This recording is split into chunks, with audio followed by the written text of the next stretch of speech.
Yeah.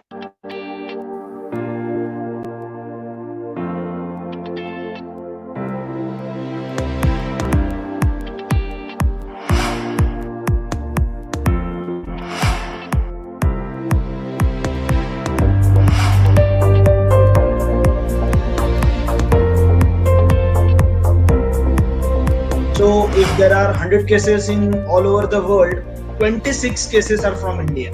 So such a high burden country we are having.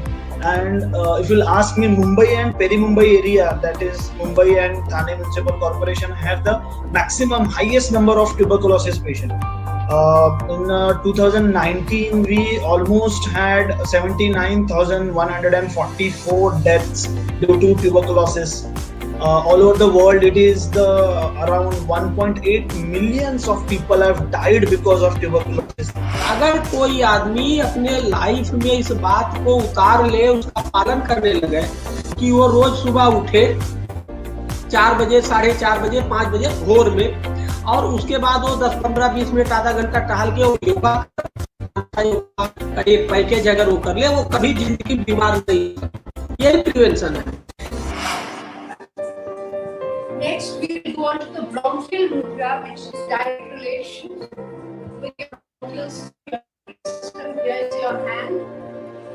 The middle finger pressed.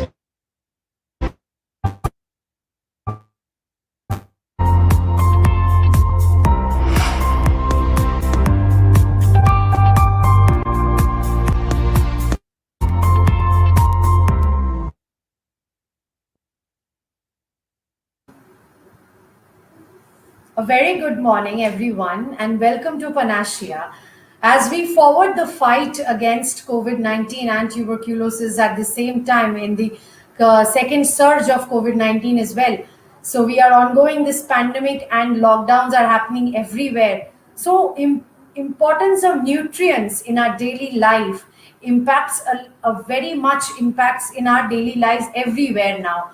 So we have with us today Ms. Alka Anand again, who is a clinical nutritionist from Calcutta. I welcome you, ma'am, in the session, and we will have a kind of interactive session today about the daily nutrients and its importance and how we can keep ourselves healthy, staying at home. That is very, very important right now. So, ma'am, if I will just leave the virtual dais to you, you can start your introduction, and we can go ahead with the interactive session then. Thank you so much. I am Alka Anand, clinical nutritionist from Kolkata. In the wake of the COVID-19 pandemic, people are becoming increasingly aware of the importance of healthy food to keep infections at bay. So, if you were to place all the foods that are to be consumed in a day in a plate, I would just straight away come to how we can manage this staying at home, because nutrition is undisputably and undoubtedly something which people are getting more and more aware of. So, if I have to talk, if you were to place all the foods that are to be consumed in a day in a plate, half the plate should be occupied with essentially 4 groups of food that are vegetables, green leafy vegetables, fruits and roots, followed by cereals and millets, then pulses, flesh fruits, and nuts and oils. So, I would like to first start with some useful dietary and lifestyle guidance, which is going to be of use and interest to everyone with the ongoing surge of COVID-19 second wave. First, please follow a healthy diet and make right choices from available sources. Choose to consume local foods, whole grains, and seasonal fruits and vegetables. Ensure that you eat a variety of food and don't stay restricted to a limited amount of portion of food, a low choice of food. Choose traditional recipes and methods of preparation. Avoid overeating and undereating. Exercise portion control, which is very, very important. Stop eating a little before when you are absolutely full. Limit consumption of highly processed foods like biscuits, cheese, cakes, breakfast cereals, etc., fried fruits, sugar sweetened fruit juices and carbonated drinks, salty snacks, etc. These are high in fat, salt, and sugar. and poor undesirable nutrients. Thoroughly cooked meat may be included in moderation if you are a non vegetarian. Avoid fats like vanaspati, shortening, and margarine. Get exposure to sunlight for at least 15 minutes of the day, preferably 11 a.m. to 1 p.m., which would ensure an adequate vitamin D status while taking necessary precaution in time of COVID-19. Very, very important. Keep your body active. Keep a check on your weight. Moderate physical activity will reduce stress and build immunity. Maintain ideal body weight, less than 18.5 BMI is undernourished and more than 23-25 is overweight for an adult. Being underweight or excess weight is equals to less immunity and leads to other diseases. Keep your body hydrated, which is very, very, very important, with adequate water intake for good immune response to any infection. Smoking and alcohol adversely affects immunity and increase the risk and severity of infections. Hence, it must be avoided. Smoking. Keep appropriate medical and nutrition advice from qualified professionals, online or telephonic consultations. Get adequate sleep every night. Good sleep is equals to good immunity. Stay connected with family and friends, which is very, very important to manage, especially your mental health, which is also as important as your nutritional status, your hydration, or anything else that goes inside the body. De stress and be positive. Maintain an overall balance and good lifestyle by exercise, yoga, meditation, good nutrition, sleep, and hydration.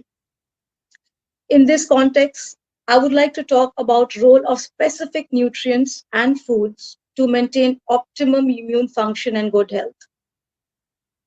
The immune system is a complex system, not a single entity. To function well, it requires balance and harmony.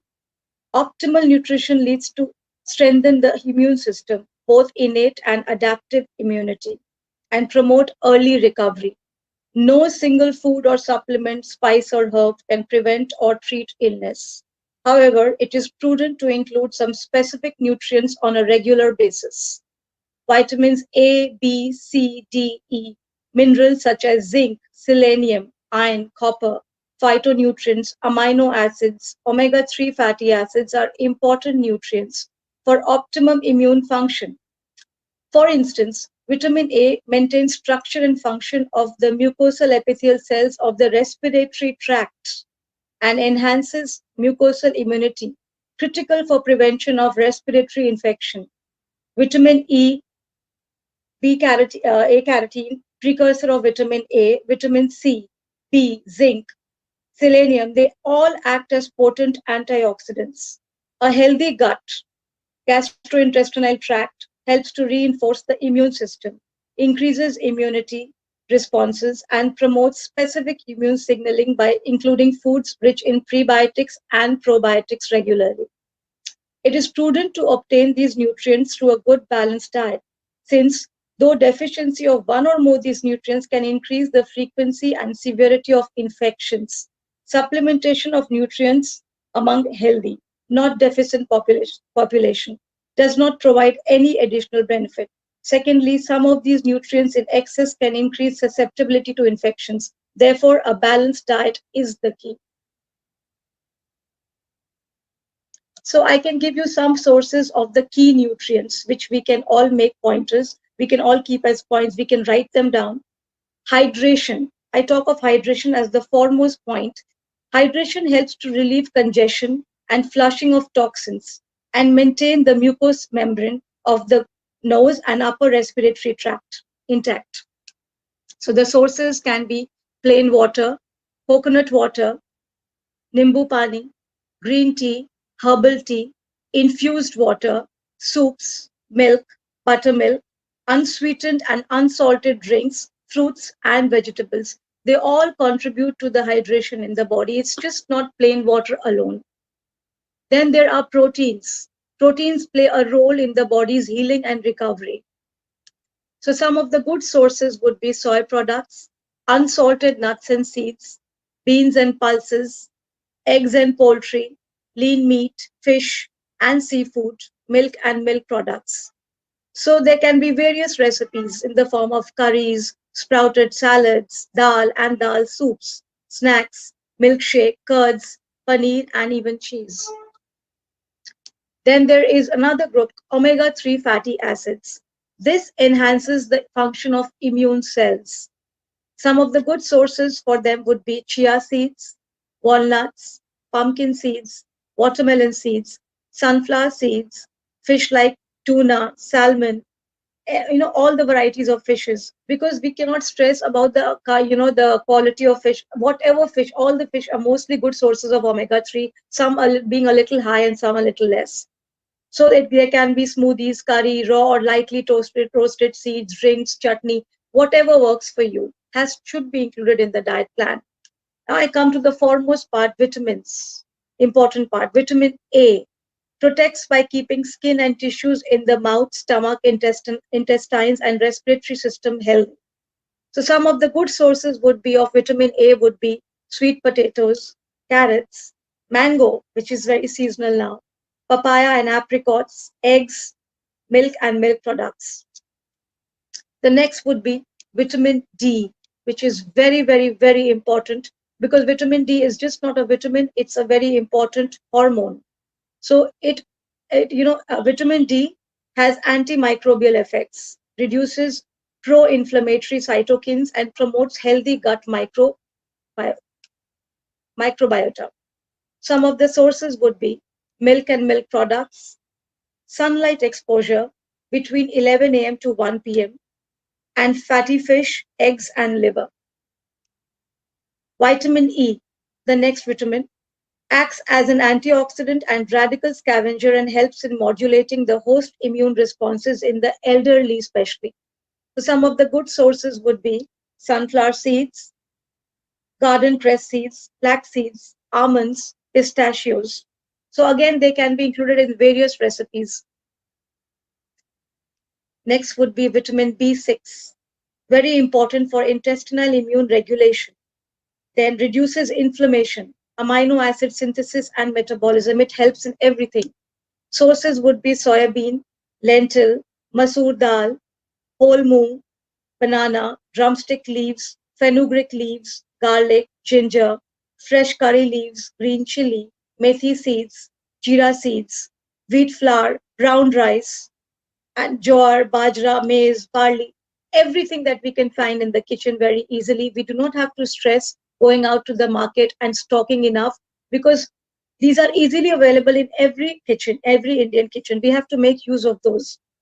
Vitamin B9. It actually helps in antibody production and metabolism, antibody response to antigens. So the sources would again be soybean, rajma, lentil, masoor dal, chawal, black chana, mango, papaya, spinach, pistachio, till seeds, flax seeds, and sunflower seeds. Vitamin B12, very, very important for your gut microbiome, T cell production, immunomodulator, intestinal immune regulation. So some of the very good sources would be fish, meat, poultry, eggs, milk, and milk products. Vitamin C stimulates antibody formation, supports cellular functions. Some of the very good sources would be green leafy vegetables, citrus fruits, papaya, strawberries, and raw mango, capsicum, and lemon. Again, this can be included in various recipes like curries, chutneys, soup, cut fruit, juices, shakes, pickles, raw or lightly roasted seeds. I come to this very important part, prebiotics and probiotics. These helps to reinforce the immune system, increases immune response, and promotes specific immune signaling. Probiotics put specific strains of live bacteria found in food. Sources would be fermented milk, yogurt, fermented food products. So this can be again included in various recipes using probiotic containing curd rice, curry, curd poha, fermented foods, and the likes. Then there is a whole lot of minerals which we can consider. These are very important. Even if you can include this as like a 80% in your diet, it will go a long way in promoting what we call our immunity. It should become a part of our lifestyle. Everything cannot be done every single day, but if we can make some of this a part of our regular food every single day, yes, it will go a long way in promoting our immunity, our immune cells, our response to a particular virus or a bacterial invasion. So I come to the next, minerals. Zinc and selenium, being the foremost important, helps reduce oxidative stress, alerting host response to viral infections. So some of the good sources would be whole grains, dals and pulses, black till, very important, chicken and eggs, chia seeds, walnuts, fish like tuna, salmon, and etc. Now, magnesium, another very important mineral, plays a role in innate and acquired immunity by boosting immunoglobulins. Plays a role in innate and acquired immunity by boosting this. Sources would be ragi, jaw, pulses, green leafy vegetables, almonds, black till, sunflower seeds, and garden cress or halim. So there are these herbs and condiments and spices which we find in every Indian kitchen, which we have to judiciously make use of. So these herbs, their sources would be ginger, tulsi, neem, lemongrass, turmeric, garlic, kalonji, jeera, anise, coriander seeds, then these ajwain, cloves, fenugreek seeds. They all can be used in various recipes where we can make this kara at home. We can use this in tea. We can use them in chutneys. There are various ways in how we can include this in our diet. But if we make these things a part of our diet, definitely the answer to most of the questions lies in nutrition. Whatever, since we have convincing solutions in any vaccine, in any medicine, nutrition is going to be the mainstay which we have to fall back on.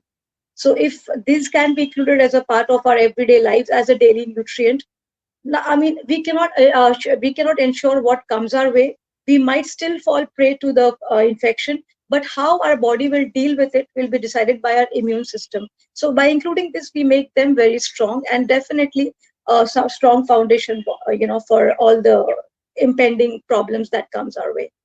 Yeah. That has been really very informative indeed.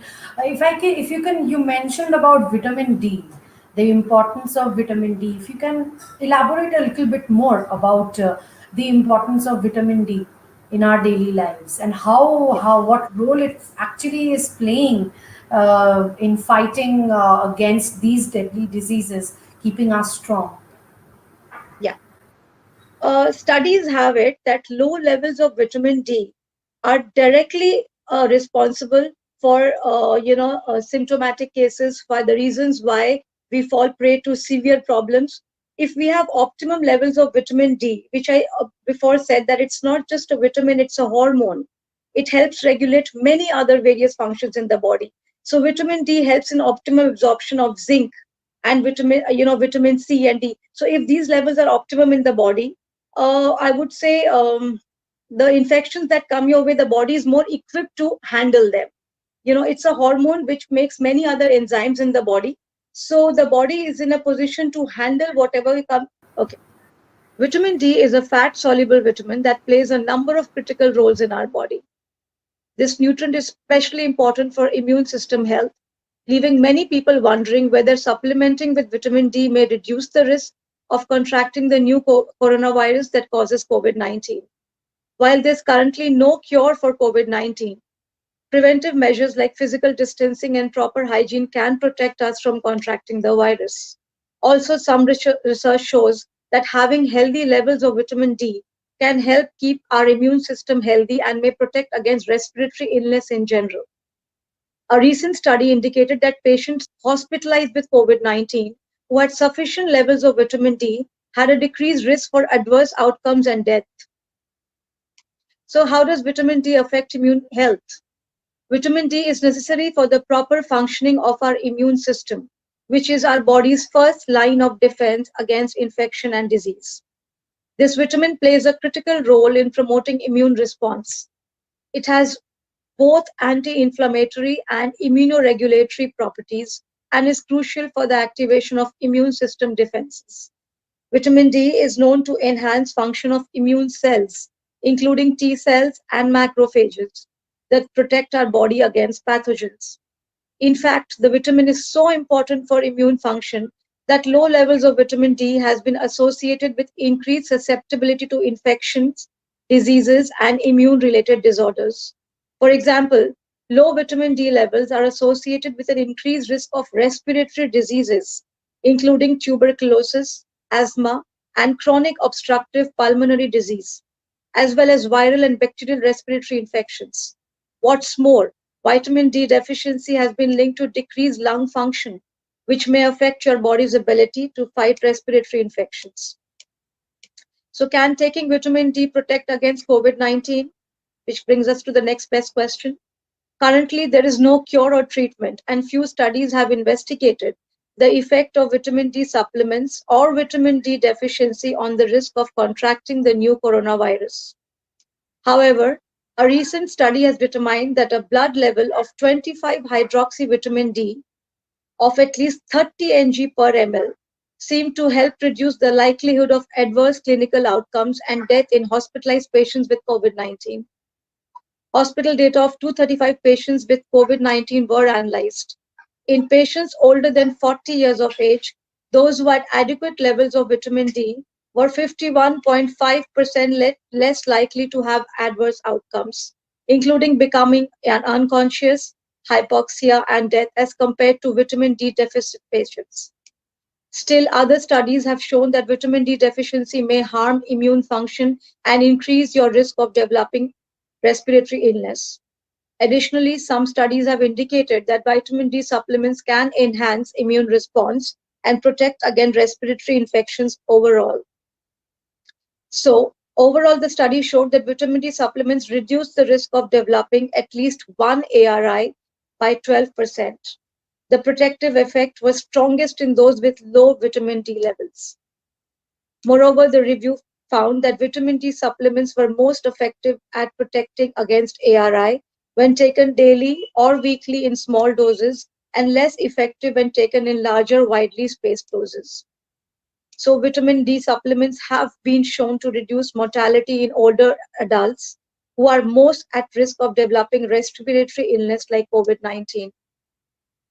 It's known to enhance a process known as cytokine storm. Vitamin D deficiency can actually enhance a process called the cytokine storm. Cytokines are proteins that are an integral part of the immune system. They can help both pro inflammatory and anti inflammatory effects and play important roles, helping protect against infection and diseases. However, cytokines can induce tissue damage under certain circumstances. So, a major cause of multiple organ failure and acute respiratory distress syndrome, as well as important factor in the progression and severity of COVID 19. For example, patients with severe cases of COVID 19 have been shown to release large number of cytokines. So, vitamin D deficiency has been associated with reduced immune function and may enhance the cytokine storm. Currently, multiple clinical trials are investigating the effects of vitamin D supplementation in people with COVID 19. So, although research is going on in this area, it's important to understand that taking supplemental vitamin D alone can protect you from developing COVID 19. Right, that is really, really great, and it's very, very informative, ma'am. Which you have actually said and told us, and all the viewers who are watching. I'm surely we are getting benefited out of it. If you can tell us, like last year, since last year the pandemic had started, since 2020, if you can just elaborate a little bit about how difficulty you faced and what was the difficulties and the challenges it was there to when the pandemic broke, and now also that people are must be calling you up for suggestions for these kind of diet, what proper diet, and without even, and how digital age is helping you right now in connecting with the mass, like a program like this. If you can talk a little bit about the last year's struggle and this year's ongoing second surge, about and the digital age and the future of nutrition consultancy, which is going to happen, and it's very, very important now. See, nutrition is the mainstay. what I have seen is awareness on nutrition is definitely much more higher than it was even before. This last 1 year, I've been seeing people are waking up to nutrition. What the problem now during the pandemic is, it is not just nutrition. People are stressed. People have anxiety issues. Staying at home and working on a certain nutrition plan is getting very difficult because there is lack of, people are not able to go out. So this stress is contributing to a lot of, I would say, eating disorders, which I'm finding especially during the pandemic. Binge eating, sugar cravings at the middle of the day is actually a result and a manifestation of all the stress the pandemic is creating. So at the onset of of a problem, one should first understand it's very important not to stress eat, not to binge eat.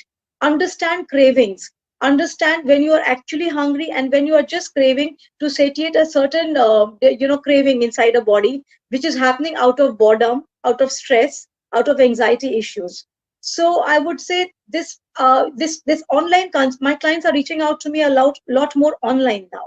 So even a good conversation, even a mindful conversation with with a professional is actually helping them calm down, is making them a lot more the stress levels are coming down because there is a plethora of information now. People have too much information. So this too much information is also creating a lot of stress. People are confused what to follow, whom to follow, what to go to. So simple nutritional advices where they can include a simple meal. How can it be enjoyed sitting with the family, cooking it in the most simplest way, enjoying a small walk, things that can be still done at home, is something which we need to tell our clients that we do not have to go all in, we do not have to take severe steps. There are simple solutions. We can stay at home, be mindful, enjoy a meal with the family. There is so much more we can do during this time, which we could have not done earlier. We are more at home now, so we have a lot of time to explore. We have a lot of time to try new ingredients, to there is so much information now, there's so much cooking recipes now, so we can try them all. The children in the house can be told about the importance of nutrition. They could be made to understand why they are eating a certain food. So this information and the family sharing bond and everything can help a lot in overcoming this current situation. I personally feel there is no need to stress. Everything which comes will have an end. I mean, we can tackle it together as a community, as a family, and we can reach out to people. We can follow simple things, and I think a lot can be handled that way. I absolutely agree with you, ma'am. If you can, in ending our conversation and in conclusion, if you can just give us a proper diet for night vegetarian people and a diet for non-vegetarian people, a daily diet basically. If you can just form it and let us know about it, that will be really, really very helpful for us, for all the viewers who are watching us. So the vegetarian diet has gained widespread popularity in recent years. If you ask, some studies estimate that vegetarians account for up to 18% of the global population. So, what is a vegetarian diet? The vegetarian diet involves abstaining from eating meat, fish, and poultry, right? So, there are several forms of vegetarianism, each of which differs in their restrictions. I would just like to give you the health benefits of a vegetarian diet first, not that I'm propagating. Vegetarian diets are associated with a number of health benefits. In fact, studies show that vegetarians tend to have better diet quality than meat eaters and a high intake of important nutrients like fiber, vitamin C, vitamin E, and magnesium. So, a vegetarian diet may provide several other health boosts as well. It may stabilize blood sugar, it may reduce cancer risk, it may enhance weight loss as well, and it promotes heart health. So I would give you a certain number of foods to be eaten while being a vegetarian. A vegetarian diet should include a diverse mix of fruits, vegetables, grains, healthy fats, and proteins. To replace the protein provided by meat in your diet, include a variety of protein-rich plant foods like nuts, seeds, legumes, tofu. If you follow a lacto-ovo vegetarian diet, eggs and dairy can boost your protein intake. So, a few healthy foods to eat on a vegetarian diet would be fruits, such as apples, bananas, berries, orange, melons, pears, peaches. Vegetables, like green leafy greens, broccoli, tomatoes, carrots. Grains, like barley, buckwheat, rice, oats, quinoa. Legumes, like lentils, beans, peas, chickpeas. Nuts, like almonds, walnuts, cashew nuts. Certain seeds, like flax seeds, chia and hemp seeds. And healthy fats, like olive oil, avocados, coconut oil, are good ghee. Proteins, such as tofu, paneer, eggs, dairy products, spirulina if you can. So, nutritional yeast, of course. So, a healthy vegetarian diet includes a variety of nutritious food like fruits, vegetables, grains, healthy fats, and plant based proteins. But in this context, I would definitely like to add the foods to avoid. There are many variations of vegetarianism, each which discuss. I'll not go to that detail, just discuss this.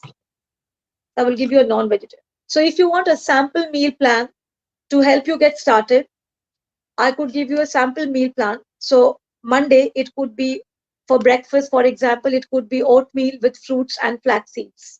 For lunch, it could be some grilled veggies with some sweet potato and some rice or oats of your choice. Dinner could be some protein with some kind of grain. So at least try and limit your grain consumption to once or twice during the day.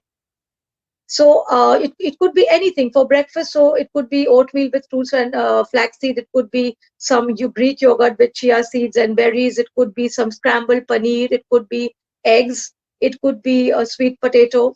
For a non-vegetarian diet, I could give you a sample diet. Like for breakfast, it could be a toast along with 2 to 3 egg whites and one yolk with some vegetables. For mid morning, you could have some fruits along with some nuts. For the lunch, it could be a salad along with a roti or a rice of your whatever you prefer, plus one bowl of veggies and some chicken gravy with along with some, it could be dry or gravy along with fish. Make sure it's not fried because that is where the nutrition is compromised. As an evening snack, it could be some sprouts along or a chicken salad or a chicken roti or a roll. For dinner, it could be soup with some salad and a grilled fish, chicken, or or a baked steamed, some a non-veg of your choice. So this is a sample non-vegetarian diet for a person, especially during this time. We have to make sure at least there is some amount of protein in every meal, some amount of healthy fat. Like I just mentioned, it's important for your mucosal health as well, and vegetables which should form a major part of your diet because all the fiber, all the nutrition that we need in our diet actually comes from all the vegetables. All the vitamins and minerals that we are talking about, all the immunity that we are talking about is there in all the vegetables that we do need. So we do not have to make a big issue about, all the fancy vegetables. It could be any seasonal vegetable. They are full of nutrition and hydration. We can go ahead and include them as a part of our daily meal and, have a very healthy, nutritious meal back home. I'm sure, absolutely, ma'am. Thank you so much for all these informations. And I will definitely get back to you for further articles from you, as I said last time. I will, Yeah. if you can give me a nice write up on how we can combat these kind of diseases. Thank you so much for joining us at Panacea, and people can watch us live at panacea.eletsonline.com. And I would like to thank Elets eHealth, Narayana Health, and Viatris, Mylan Pharmaceuticals, for getting us all the support, giving us the brilliant support every week and every Sunday as we come live at 8 a.m. in the morning. Thank you so much, ma'am, Thank for today's you. session. I get It's back been to a you. pleasure.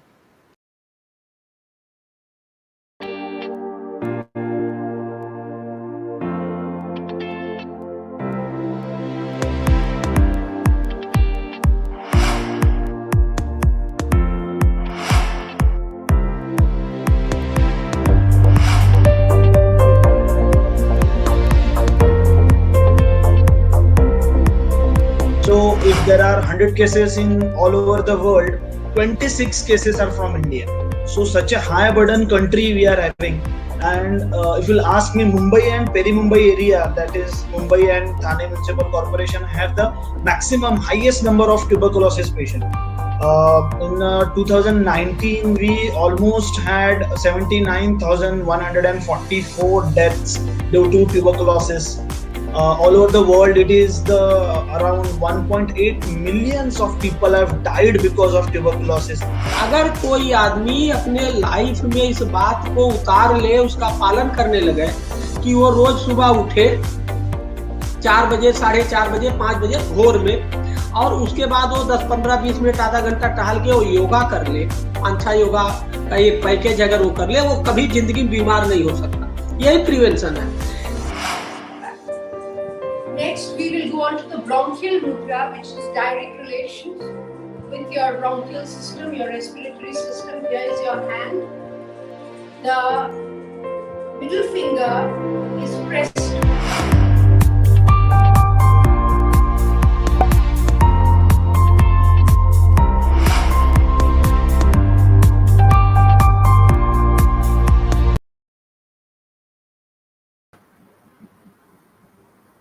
A very warm welcome, everyone, to Panacea.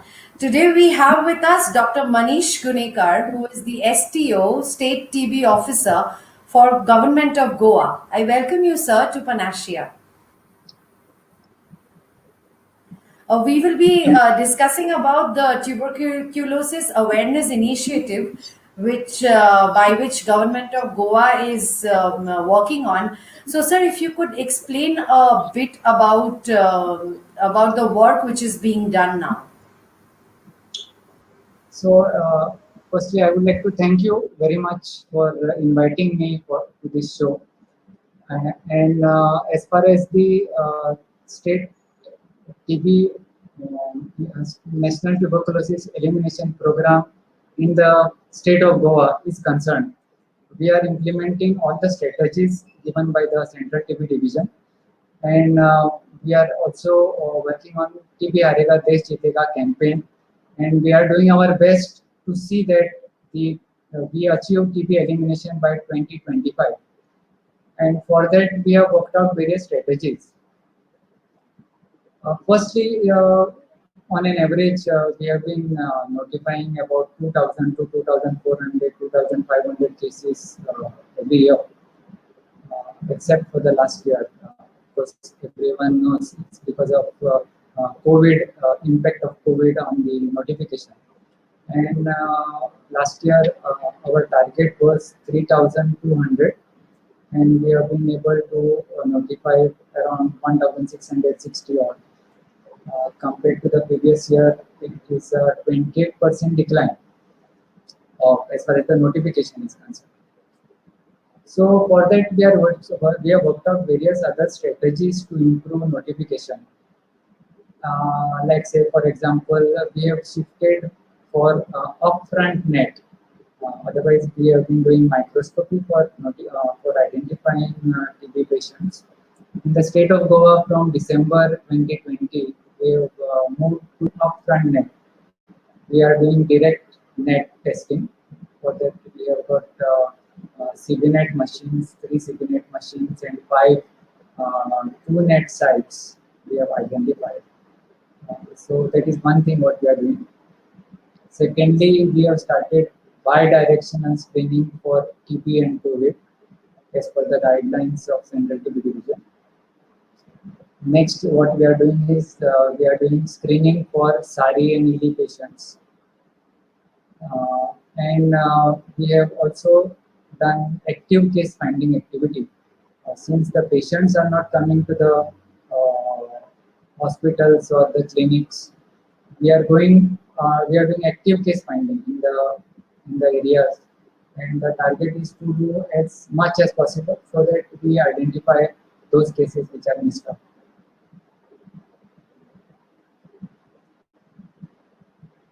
Sir, if you can elaborate a bit on the kind of challenges which were faced last year during pandemic and till now. Now the second surge is going on in India, and nearly 2.5 lakh cases are there, and it's every day it's upgrading now. So, sir, if you can just tell us about the challenges faced. Yeah, the COVID has been a very big challenge for us, and the first and foremost, our testing facilities uh, were utilized and for COVID testing. Most of our staff, so during that time we had a real challenge.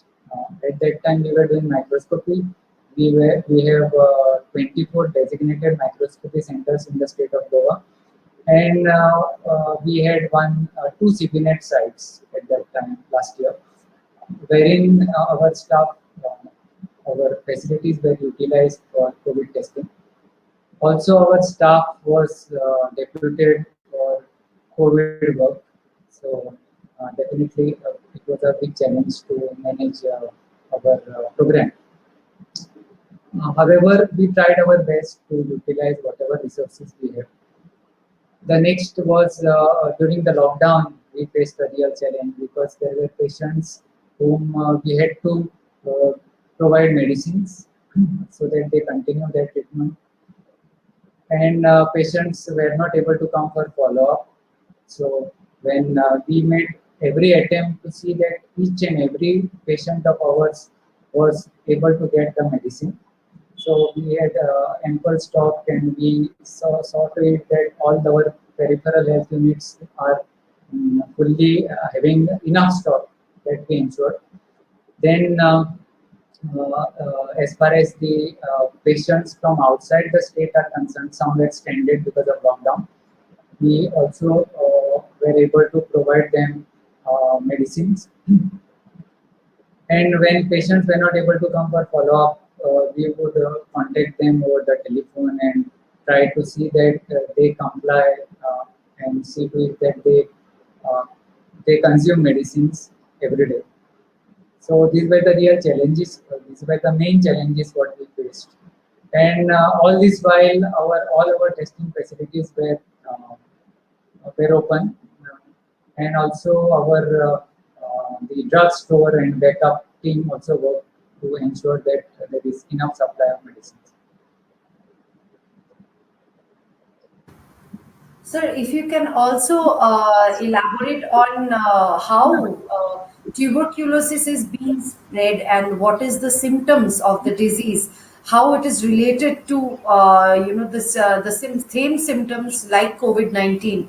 If you can talk also about the treatment of how TB is being treated in the government hospitals, and what the patients also should do to eradicate TB on their own part. So, if you can elaborate on all these points one by one, sir. Yeah. So as far as the symptoms of TB are concerned, we have pulmonary symptoms, and also there is pulmonary and extrapulmonary TB. So TB can affect almost any part, all the parts of the body except for nail and hair. And as far as the respiratory symptoms are concerned, the cough is the commonest symptom. Cough, fever, night sweats, weight loss, significant loss of weight. And of course, if it is an extrapulmonary, there's swelling at the site could, where the TB is, could be one of the symptoms. As far as the treatment is concerned, the treatment for tuberculosis is available all over the state at all the primary health centers, um, community health centers, all the district and sub-district hospitals, and Goa Medical College and Department of TB and Chest, where there is a separate OPD for tuberculosis in the state of Goa. Then we also have one more thing we have to remember, that one TB patient can infect 10 to 15 TB other persons. Uh, so that's why it's a challenge. We have to identify them at the earliest so that they don't spread the disease. And TB is fully treatable. Then, as far as the diagnosis is concerned, we are having now, of course, I said we have moved to upfront net. So upfront net is available at Goa Medical College, then both the district hospitals, both the sub-district hospitals, and shortly we are going to extend it to other community health centers, wherein TrueNet testing will be provided. Then, as far as then after diagnosis, our aim is to start them on treatment at the earliest, initiate treatment at the earliest, so that the treatment is received in time and that person does not infect others. After then, we are doing a test called as universal drug susceptibility test, UDST as we say. Also, we screen for key comorbidities like HIV and diabetes. Also ask for whether the person is consuming tobacco. Then we treat the comorbidities along so that the recovery is faster. Then, as far as the UDST is concerned, I mean, of course, UDST means to know whether the person is resistant to any of the drugs. So, accordingly, the regimen is modified. The treatment is for 6 months for drug sensitive, and drug resistant it will go on for 2 years. As far as our state is concerned, we have shifted to all, we have implemented all oral longer regimen for tuberculosis. And for that, at North Goa and South Goa, we do provide these services. We screen them and then provide the services of drug-resistant tuberculosis. We also have multi-drug resistant tuberculosis ward in North Goa at TBM Chest Hospital. So we see to it that a patient is initiated on treatment as early as possible. We monitor them. Our staff goes and visits them at their residence when the treatment is started. Our staff goes and visits their house and try to see if there is any difficulty in the difficulty that the patient is facing, and accordingly we take appropriate action. If we are not sure whether there will be a compliance from their side, then we do seek the help of a treatment supporter uh, for that particular patient. Also, we have a scheme for I mean, all over the country. There is a scheme of mixture portion yojana. So that is, we are giving 500 rupees per month to the patient. Of course, after we receive the bank details of that patient, and the amount is paid directly into their account. So also we have collaborated with an NGO for providing nutritional support to our patients in addition to Nikshay Poshan Yojana. For adolescent TB patients, we are providing nutritional supplement with the help of an NGO. So as far as the follow-up is concerned, we after treatment we follow up the patient at 6 months, 12 months, 18 months, and 24 months. Over there, also we screen them that time for any symptom, and accordingly we take action. As far as COVID is concerned, COVID and tuberculosis, it's a challenge right now. Again, there is the number of cases of COVID are on the rise. We are having the challenges, all those challenges again. Of course, we are better prepared to, I should say, that we will also be able to take care of our patients at this time also. Yeah. Sir, if you can also elaborate on a bit about the testing which is being done for the TB patients. How are the testing being done on the HIV patients basically for tuberculosis treatment? The All process. the the process basically. Or, yeah. As far as the testing uh, for tuberculosis is concerned, all the sputum test is done at all the net sites. Previously, all the PHCs at all the PHCs or CHCs, we have we still have the facility of microscopy. So the sample would be tested at that place, and all our peripheral health units, there is a facility available for testing for diabetes. Blood glucometer is available everywhere. As far as the HIV test is concerned, we at all the I should say at all the PHCs we have a facility for testing for HIV. So when a sputum test is being done, HIV used to be and is being done simultaneously over there.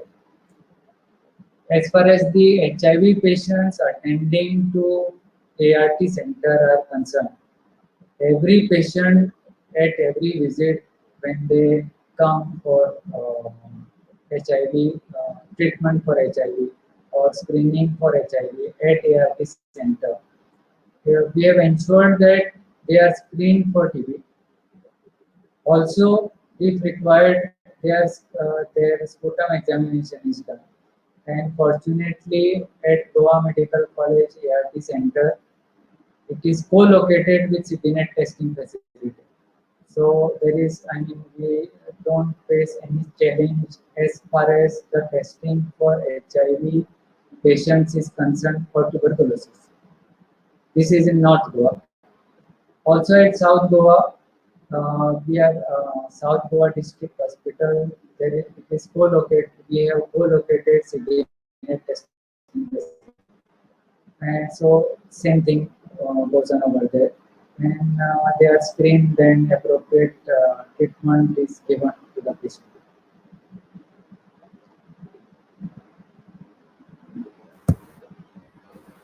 Sir, if you can talk a little bit about the supply chain. Can you hear me, sir?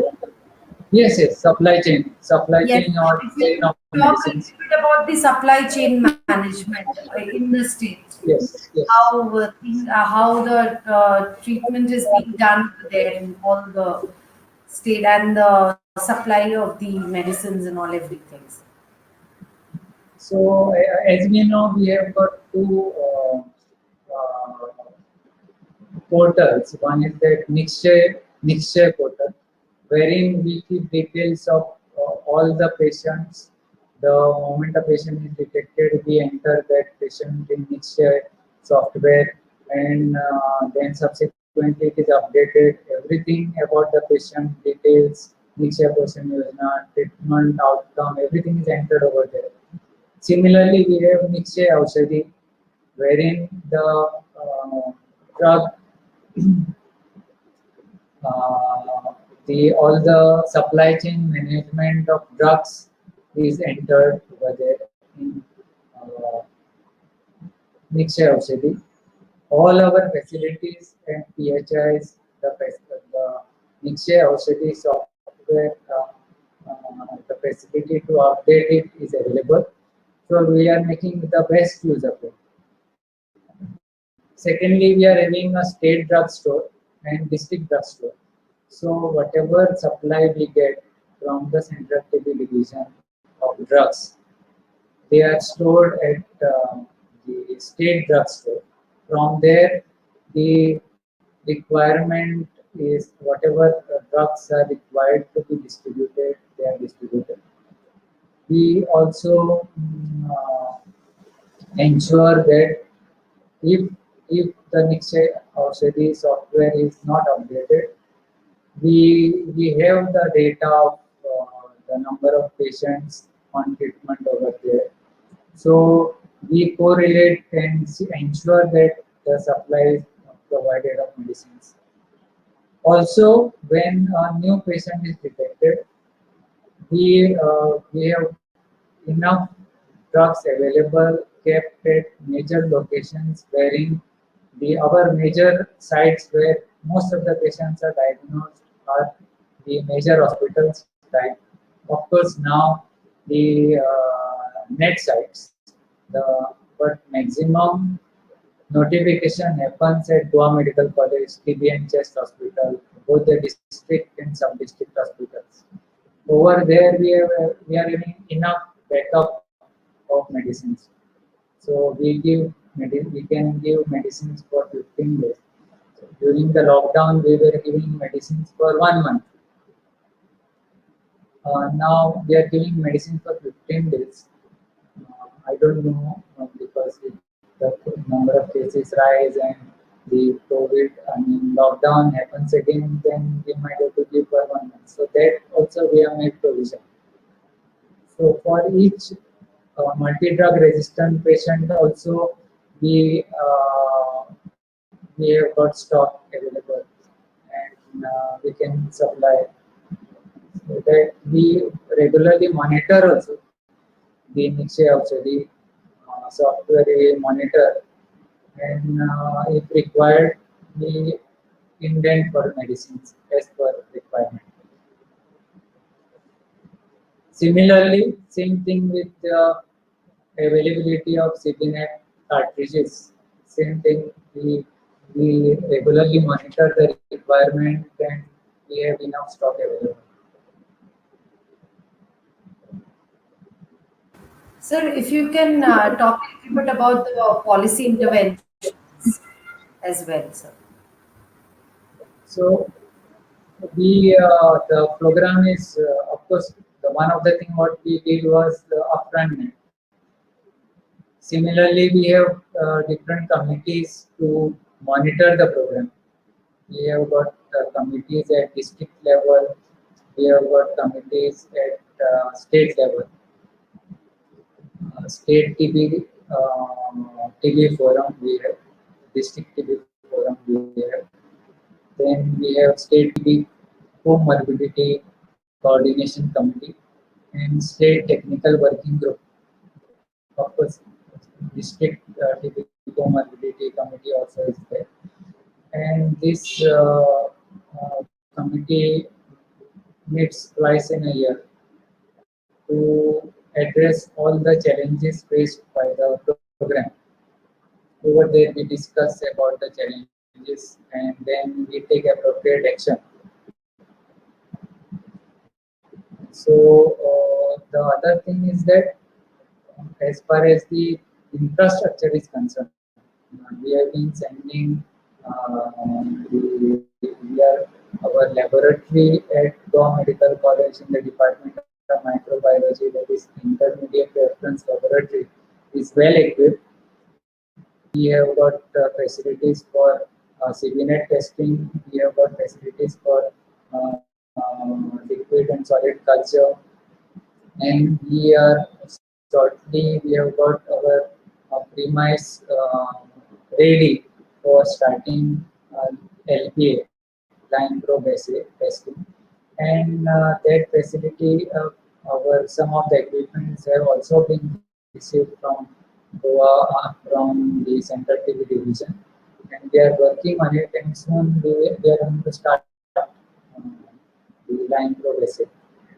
So then the next thing is that as far as the awareness is concerned on tuberculosis, the biggest challenge right now we are facing is that patients are not coming and coming forward to get themselves tested because of COVID. They are scared of COVID. So because of that, we are not able to get identify all those. So we need to create awareness under TB Arega Desh Jitega program. We have we are conducting awareness activities. We have had since we were not able to during the lockdown go house to house. So we conducted various competitions, online competitions, on quiz competitions for patient for our staff. Also, we conducted online Rangoli competition.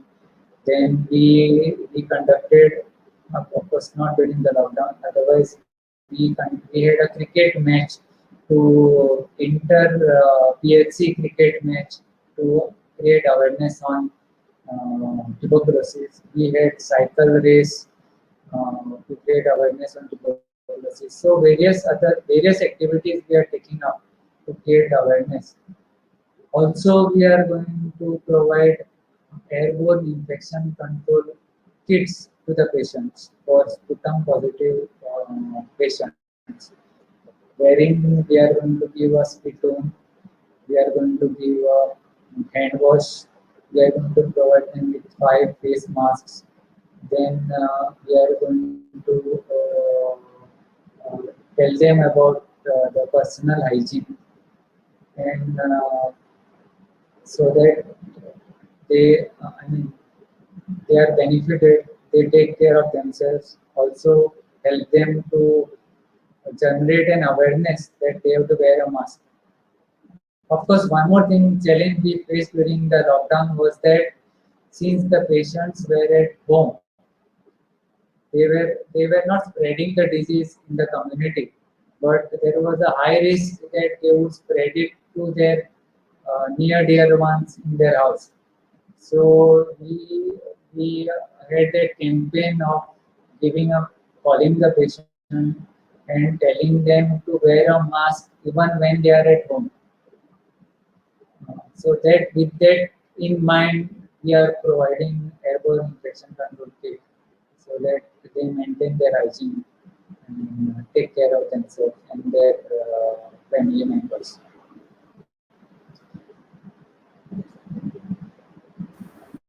Sir, if you can also tell us a bit about the kind of infrastructure which is needed for the treatment of tuberculosis and also along with COVID-19. And if you can just throw some light on it, sir. The infrastructure available, I mean, of course, the first thing is that uh, patients treated at home, for them, they have to take care and see that they don't infect their family members. Then those who are admitted patients, we should have a, I mean, we have a ward in North Goa, wherein we have a TB hospital, full-fledged TB hospital in North Goa and also in South Goa. But the unique thing is that in North Goa, we have a separate eight-bedded ward only for multi-drug resistant tuberculosis patients. So over there, we should have a good ventilation and that it is located a little away from the main Goa Medical College. So it is an isolated sort of place. Of course, now the town has developed over there, but it was an isolated site over there. So well ventilated, airy room, uh, premise is available over there. As far as the facility at South Goa is concerned, we admit the patients in. Of course, there is a TB hospital also at an isolated location in South Goa. It has to be co-located with a CBNet testing facility. But as far as our facility is concerned for CBNet testing, it is quite within a kilometer, within less than a kilometer. So transportation of sample is not a problem. It should also have a adequate drugs available for treatment.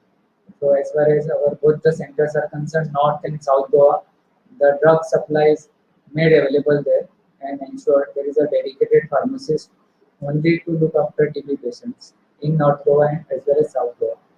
Supply chain management records are well kept, updated on a real-time basis.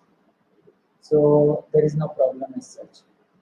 As far as COVID is concerned, the facility has to be isolated, proper precautions have to be taken, PPEs have to be made available and ensure that they follow all the protocols to take care of themselves as well as the patient. For that, enough training has to be given. So as far as we are concerned, everything is in place. They are well trained by now. Everyone knows the protocol. Also, the precautions to be taken and what sort of a treatment has to be given to the patient. Everything is made available to and known to the facility as well as those who are taking care of that facility.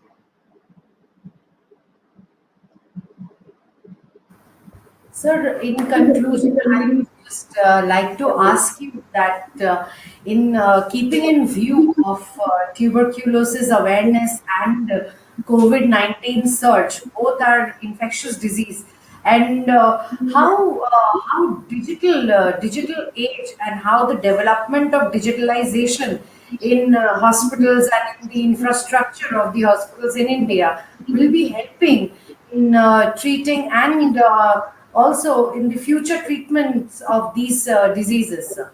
If you can share your views on how digital transformation is going to help in combating these diseases.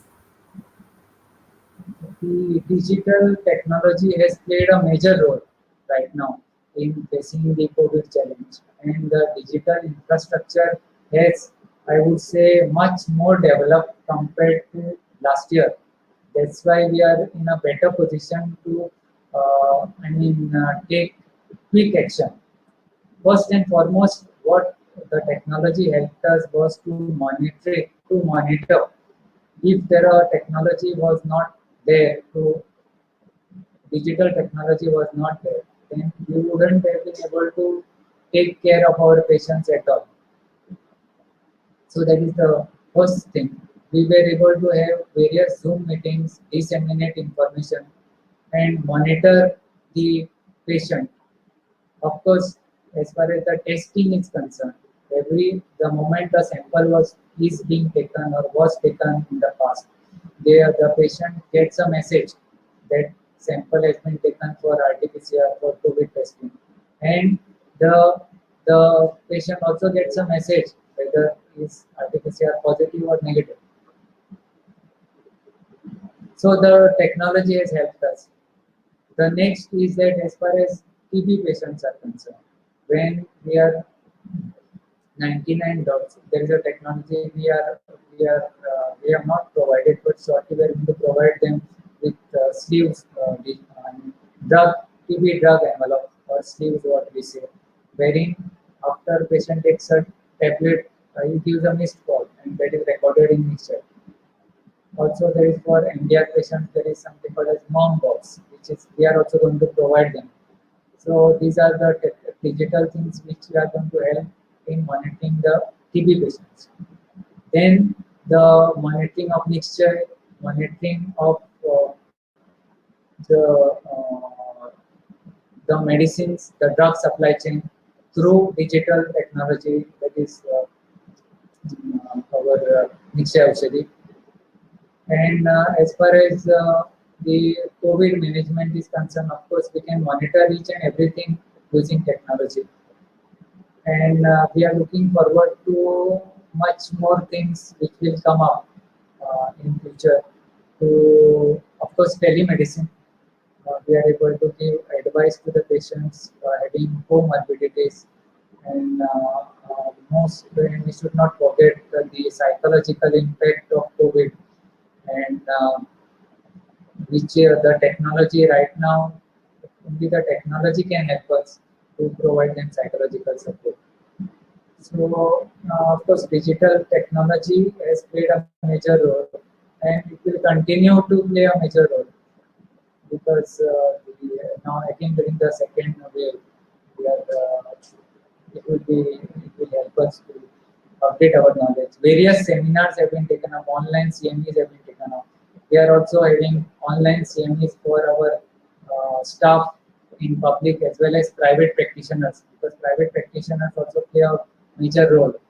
Another policy decision we are in the process of is identification of patient provider support agency, which will be a bridge, which will bridge the gap between the public and private, and help us to improve the notification from private and treatment adherence and all what they're implementing. They will help us to uh, implement among our colleagues in private.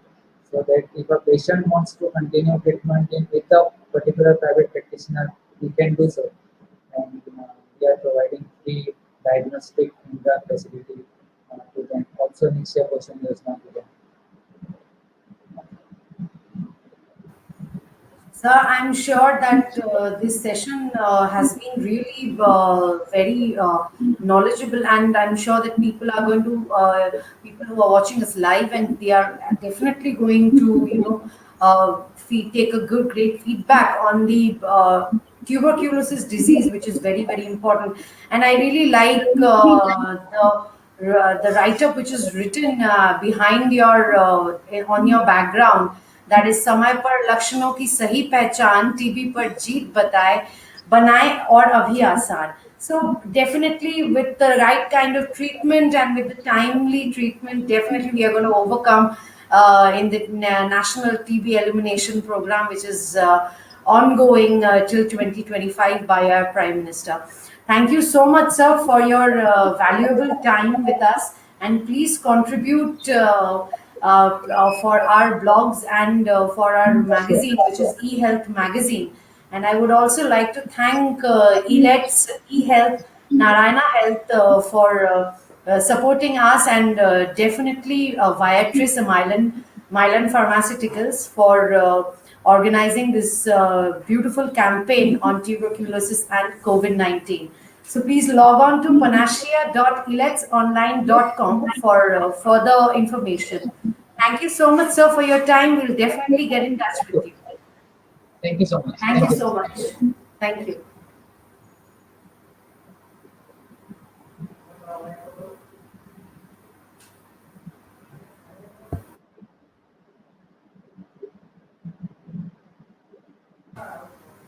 Rajeshwar ji,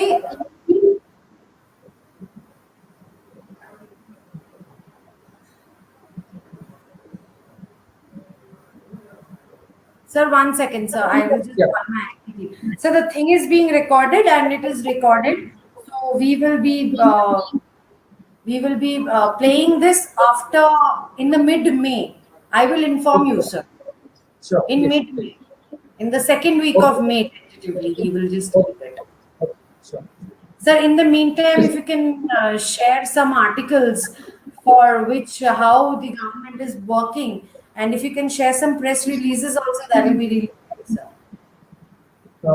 Yeah, I will try to. Right now, because of the second wave, little busy with COVID work. So I'll see. I'll see. Yes, sir. Yes, sir. Sir, I'll get in touch with you regarding the same, sir. Yes, yes, yes. Thank you Thank so you much. so much Thank for you. your time. Thank Thank you, sir. I will just call my. You can, sir, you can press the leave studio button, and I will just connect with my team right away. you. Yes. Thank you, sir.